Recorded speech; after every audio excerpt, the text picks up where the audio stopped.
জাপানের বিপক্ষে আমাদের 11 কিরকম হওয়া উচিত সেটা নিয়ে আমি গতকালকে একটা ভিডিও দিছিলাম এবং ওই ভিডিওর মানিজ্জত খেয়ে দিয়েছে কার্লো আনচেলত্তি, বিকজ ওইখানে আমি যে পরিবর্তনগুলো চাইছিলাম সেই পরিবর্তনগুলো কার্লো করে নাই এবং যে পরিবর্তনগুলো চাই নাই সেখানে কার্লো আনচেলত্তি পরিবর্তন করছে। সো আমরা এইখানে আজকে একটু বোঝার ট্রাই করবো যে কেন কার্লো আনচেলত্তি এই পরিবর্তনগুলো আনলেন এবং এইগুলোর লজিক্যাল কোনো উত্তর পাওয়া যায় কিনা এবং কোন জায়গায় আমি একটু দ্বিমত পোষণ করতেছি বা কোন পরিবর্তনটা আমার কাছে খুব একটা পজিটিভ মনে হয় নাই। প্রথমত আমরা পসিবল 11টা নিয়ে একটু কথা বলি যে কারা কারা আছে। সৌজাকে স্টার্ট করানো হইতেছে বেন্তর জায়গায়। সিবি হিসেবে দুইজনকে পরিবর্তন করানো হয়েছে, ব্রাল্লো এবং ব্রুনোকে স্টার্ট করানো হবে। দুইটা ফুলব্যাক হিসেবে কার্লোস এবং পাবলো হেনরিক, এই দুইজন ফুলব্যাককে পিক করা হয়েছে, মানে একদম ডিফেন্স লাইনটাকে নতুন করে সাজানো হইতেছে। মিডফিল্ডে ব্রুনো গিমারেস, ক্যাসিমিরোর সাথে সাথে আছে পাকুয়েতা এবং অ্যাটাকিং জোনে ভিনিসিয়াস জুনিয়রের সাথে থাকবে লুইস হেনরিক এবং মার্টিনেলি। তো দেখেন, আমরা যদি গোলকিপিং পজিশন নিয়ে কথা বলি সেক্ষেত্রে এইটা একদম এক্সপেক্টেড ছিল। এই পরিবর্তনটা আমরা সবাই চাচ্ছিলাম, সো এইটা নিয়ে আলাদাভাবে মানে ডিসকাশনের কিছু নাই। সিবি পজিশনে গিয়ে ব্রালদোকে স্টার্ট করাটাকে আমি খুব একটা বাজেভাবে দেখতেছি না বা আমার কাছে পজিটিভ মনে হইতেছে, বিকজ মাগালাসের প্রপার ব্যাকআপ এখন আমরা পাইনি। বিকজ আপনি যদি খেয়াল করে দেখেন, গতকালকে বা পরশু মনে হয় আমি একটা নিউজ দেখলাম রেমার আবার ইনজুর্ড হয়েছে। তো আবার ওইদিকে অ্যালেক্সান্দ্রো সেও বারবার ইনজুর্ড হইতেছে। সো এই বিষয়টা মাথায় রাখলে ব্রালদোকে টাইম দেওয়াটা গুরুত্বপূর্ণ হয়ে ওঠে। সো ওই জায়গাতে ব্রালদোকে ইন করাটা ঠিক আছে, কিন্তু আমার কাছে মনে হয় মিলিটাওকে এই ম্যাচটাতে রাখা উচিত ছিল। একেবারে দুইটা নতুন, সেটা তো একটা প্রেশার ক্রিয়েট করতেছে। অ্যাট দ্য সেম টাইম আমার কাছে কোনো অ্যাঙ্গেল থেকে মনে হয় না যে ব্রুনো আমাদের সাথে বিশ্বকাপে যাইতেছে। সো মার্কুনেস আছে আমাদের এখানে, মিলিটাও আছে। সো মিলিটাও কিন্তু আপনি গত কয়েকটা ম্যাচ ধরে আমাদের সাথে ছিল না। সো মিলিটাও একেবারে এই পরিবেশটার সাথে বলতে গেলে নতুন, বা এই এসিএল দুইটা এসিএল ফেস করে আসার পরে ন্যাশনাল টিমে সার্ভিস দিতেছে। সো এইখানে আমি মিলিটাওকে রাখলে খুশি হইতাম। এরপর যদি বাকি দুইটা ফুল ব্যাক পজিশনের দিকে যাই সেক্ষেত্রে একটা আর একটার সাথে কানেক্টেড। আমি জানি না আপনারা বিষয়টা খেয়াল করছেন কিনা, বাট আবার একটু এক্সপ্লেইন করি। যখন আমি দেখছি যে এখানে কার্লোসকে স্টার্ট করানো হয়েছে, আমি কিন্তু গতকালকের ভিডিওতে বলছি যে ডগলাস অনেকটা শিওর করে ফেলছে ওর জায়গাটা বিশ্বকাপের জন্য। সো এইখানে সেকেন্ড কে হবে সেটা নিয়ে একটা ভালো ধরনের আলোচনা চলতেছে এবং কার্লো আনচেলত্তি সামহাও কার্লোসকে হয়তো বা এবার একটু বেশি ইমপ্রেসিভ মনে করতেছে এবং কার্লোসকে স্টার্ট করাইতেছে। এবং আপনি যদি কার্লোসের খেলার স্টাইল দেখেন রাইট দিস মোমেন্ট, ও ইন্টার মিলানে যেভাবে খেলতেছে, he is playing like a third CB. এবং কার্লো আনচেলত্তি ওনার ক্যারিয়ারটার দিকে যদি তাকান, সবসময় একটা ফুলব্যাক যদি একটু অ্যাগ্রেসিভ হয় তাহলে অপর যে ফুলব্যাক তাকে সবসময় উনি একটু থার্ড সিবি বা একটু ডিফেন্সিভ গরওয়ানার রাখতে চান। এবং কার্লোস যেহেতু অনেকটা থার্ড সিবির মতো খেলতে পারে, এই কারণে আপনার অপর যে ফুলব্যাক সেই ফুলব্যাক হইতে হবে একটু বেশি অ্যাগ্রেসিভ, যে ধরেন আপনার চান্স ক্রিয়েট করে, যে ধরেন খুব দ্রুত রান মেক করে ওভারল্যাপ করতে পারে। তো ওই জায়গা থেকে ব্রিতেনহু আবার একটু পিছিয়ে যায় এবং পাওলো আগায় যায়। আপনি যদি পাওলোর স্ট্যাট দেখেন, ও কিন্তু গোল অ্যাসিস্ট এই দিক থেকে অনেক বেশি আগানো, মানে ওর অ্যাটাকিং জোনে ওর কন্ট্রিবিউশন একটু বেশি থাকে। যেহেতু আমরা এখানে একজনকে নিচ্ছি যে থার্ড সিবির মতো খেলতে পারবে, সো এইখানে আমাদের একজনকে ওভারল্যাপ করতে পারবে এরকম একজনকে দরকার ছিল এবং ওই কারণে বিটেনহুড থেকে পাওলো এগিয়ে গেছে। এবং আপনারা যদি খেয়াল করে দেখেন বিতিনহো পারফরমেন্স ভালো ছিল, বাট আমার কাছে যেটা মনে হইতেছে ওয়েসলি এবং বেন্ডারসনকে কার্লো আনচেলত্তি যেভাবে চোখ বন্ধ করে বিশ্বাস করতে পারে, বিতিনহোকে ওই বিশ্বাসটা করতে পারেন না।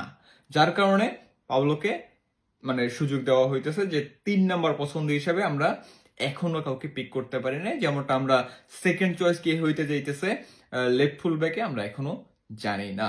সো এইখানে সলিউশনের জন্য এই চেঞ্জগুলো দরকার ছিল। এবার আমি মিডফিল্ডে পরিবর্তন চাইছিলাম গতকালকে, যে ক্যাসিমিরো এবং গিমারেস এই দুইজনকে বসাই দেওয়া হোক। বাট আমার কাছে যে মানে পরবর্তীতে পাকুয়েতাকে যখন ইন করানো হয়েছে তখন আমার কাছে মনে হয়েছে যে কার্লো আনচেলত্তি শুধুমাত্র যে এক্সপেরিমেন্ট করতে চাইতেছেন বিষয়টা এটা না, জয়ও চাইতেছেন। জয় কেন চাইতেছেন সেটা একটু এক্সপ্লেইন করি, পুরো অ্যাটাকিং জোন এবং মিডফিল্ড একত্রে নিয়ে। পাকুয়েতাকে ইন করানো হয়েছে বেসিক্যালি রদ্রিগোর জায়গায়। সো আপনারা যদি খেয়াল করে দেখেন প্রতিপক্ষর অবস্থা কি, আমরা সাউথ কোরিয়ার এগেনস্টে যখন খেলছি তখন আমরা জানতাম যে সাউথ কোরিয়া মিডফিল্ডে অতটা মানে ওদের খেলাটা মিডফিল্ড ওরিয়েন্টেড না, আইদার ওরা কাউন্টারে চলে যায় নাহলে ডিফেন্সে থাকে, মিডফিল্ড ওরা খুব একটা বল নিয়ে থাকে না। এবং আমরা গত ম্যাচে কিন্তু ওইটার স্পষ্ট প্রভাব দেখতে পাইছি।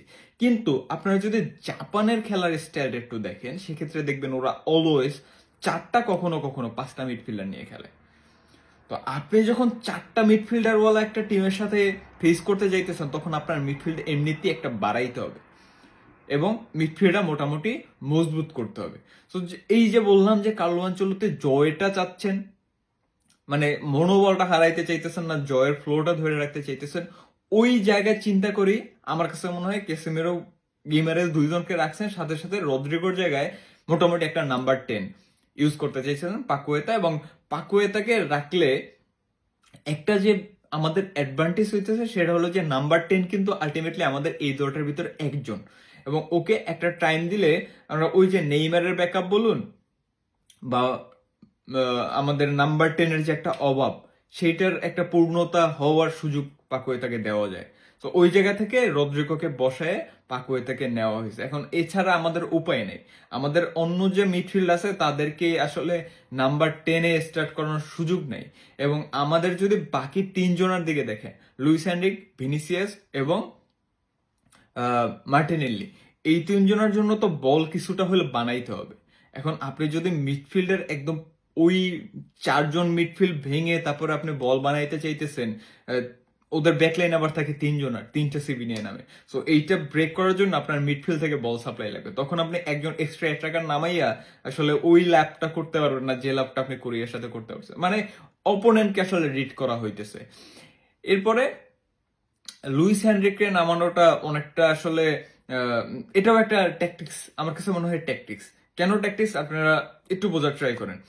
যেহেতু আমরা 4টা মিডফিল্ডার ফেস করতে যাইতেছি, তো এখানে যদি আমরা একটা উইঙ্গার নামাই যে ধরেন মিডফিল্ডে অনেক বেশি সাপোর্ট দিতে পারবে, যার ধরেন ফিজিক্যালিটি ভালো আছে, যে খুব স্ট্রং সলিড, তো ওই জায়গা থেকে কিন্তু লুইস হেনরিক একটু আগায় যাইতেছে এস্তাবর থেকে, এবং এস্তাবো ফ্লু নিয়ে একটা ঝামেলা চলতেছিল বা একটু সিক। সো লুইস হেনরিকের সুযোগও দেওয়া দরকার ছিল এবং ও মিডফিল্ডেও হেল্প করতে পারে। সো ওই জায়গা থেকে আমার কাছে মনে হইতেছে যে সামটাইম আমরা ফরমেশনটা 4-4-2 হয়ে যাবে, ম্যাক্সিমাম টাইমে দেখবেন আমরা 4-4-2, মানে আগের ম্যাচের তুলনায় এই ম্যাচে আমরা একটু বল পায়ে বেশি রাখার ট্রাই করবো। যখন 4-4-2 হয়ে যাবে তখন ভিনিসিয়াস এবং মার্টিনেল্লি আমরা কিছু সময় তো অবশ্যই ওদের উইং এ দেখবো, but most of the time আমরা দেখতে পারি যে বক্সের আশেপাশে ওরা ঘোরাফেরা করতেছে, বিকজ আমাদের লাইনটা ব্রেক করতে গেলে মিডফিল্ড থেকে বলগুলো সাপ্লাই দিতে হবে এবং ওইগুলোকে কনভার্ট করতে হবে। এবং এই দুইজনই 4-4-2 যে ফরমেশন এইখানে গোল করার জন্য এক্সপার্ট। বিশেষ করে ভিনিসিয়াসকে তো কার্লো আনচেলত্তি 4-4-2 তে খেলায় ওই যে যে সিজনে লাস্ট ইউসিএল জিতলো ওই সিজনে পুরো কাঁপাই দিছিল। এবং এইখানে একটা বিষয় একটু হতাশাজনক হইতে পারে যে কুনহা বা কোনো স্ট্রাইকার আমরা খেলাইতেছি না। এখন আপনি যদি খেয়াল করে দেখেন ভিনিসিয়াস এবং কুনহা দুইজনের অবস্থাই সেম, যেদেরকে ন্যাশনাল টিমে আসলে সুযোগ দিতে হয়, আবার এই দুইজনকে সুযোগ দিতে গেলে মার্টিনেলি টাইম পায় না। তো ওই কথা চিন্তা করে কার্লো আনচেলত্তি হয়তো বা ভিনিসিয়াসকে একটু গুরুত্ব বেশি দিচ্ছে, বিকজ ভিনিসিয়াসের পারফর্ম করাটা আমাদের জন্য সব থেকে বেশি ইম্পর্টেন্ট। তো এবং তো আপনারা দেখতেছেন যে আমাদের মোটামুটি বলা হইতেছে যে ভিনিসিয়াস আমাদের জন্য একটা মানে আইকন হইতে যাইতেছে, নতুন একটা প্লেয়ার যাকে কার্লো আনচেলত্তি একদম ফোকাসে রাখা সবকিছু আগাইতে চাইতেছেন। সুতরাং প্রতিটা ম্যাচে ভিনিসিয়াসের ইন করাটা খুব গুরুত্বপূর্ণ। এবং আমাদের ফরমেশন যেহেতু ওই যে হেনরিক নেমে গেলে 4-4-2 হয়ে যেতে পারে, তো ওইখান থেকে হয়তো বা মার্টিনেল্লিকে একটা টাইম দেওয়ার সুযোগ আসছে বলে কার্লো আনচেলত্তি মনে করে।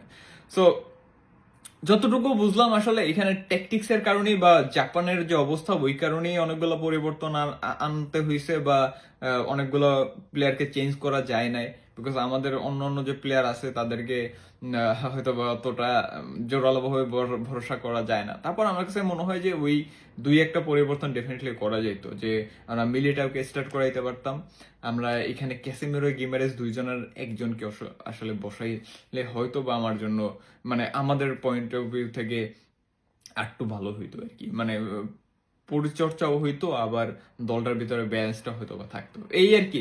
তারপরও ম্যাচটা জয়ের ক্ষেত্রে আমি আশাবাদী, বিকজ কার্লো আনচেলত্তি জয়টার দিকে ফোকাস করতেছেন। আপনি যদি একটু ট্যাকটিক্যাল ওয়েতে দেখেন, এখন অনেকেই অনেক ধরনের কথা বলবে, বাট ট্যাকটিক্সটা বোঝাটা একটু টাফ, বা ট্যাকটিক্সটা বোঝাও একটু গুরুত্বপূর্ণ। সো আশা করি যে কার্লো আনচেলত্তি তো আর আমাদের থেকে বোকা না, এক্সপেরিমেন্টটাও দরকার। এখন এক্সপেরিমেন্ট না করলে আপনি আসলে ভালো কিছু করতেও পারবেন না, এবং কার্লো আনচেলত্তি বলেই দিয়েছে যে নভেম্বরে উনি এক্সপেরিমেন্ট করবেন। সো এক্সপেরিমেন্ট করা হোক, বাট ব্যালেন্স রেখে জয়গুলো পাওয়া খুব গুরুত্বপূর্ণ। জয় যদি এখান থেকে মিস হয়, তাহলে কিন্তু আমরা আসলে মেন্টালি অনেক পিছিয়ে যাবো, বিকজ একটা ম্যাচে বড় জয়, তারপরে আবার ড্র বা হার, এটা দেখতে শুনতে কোনো দিক থেকে ভালো লাগবে না। সো ব্রাজিলের জন্য শুভকামনা, এবং এই তো এইটাই ছিল আজকের ডিসকাশন। যদিও অনেক ছোট করতে চাইছিলাম, বাট বড় হয়ে গেছে অ্যাজ ইউজুয়াল। তো সবাই ভালো থাকবেন, সুস্থ থাকবেন, আল্লাহ হাফেজ।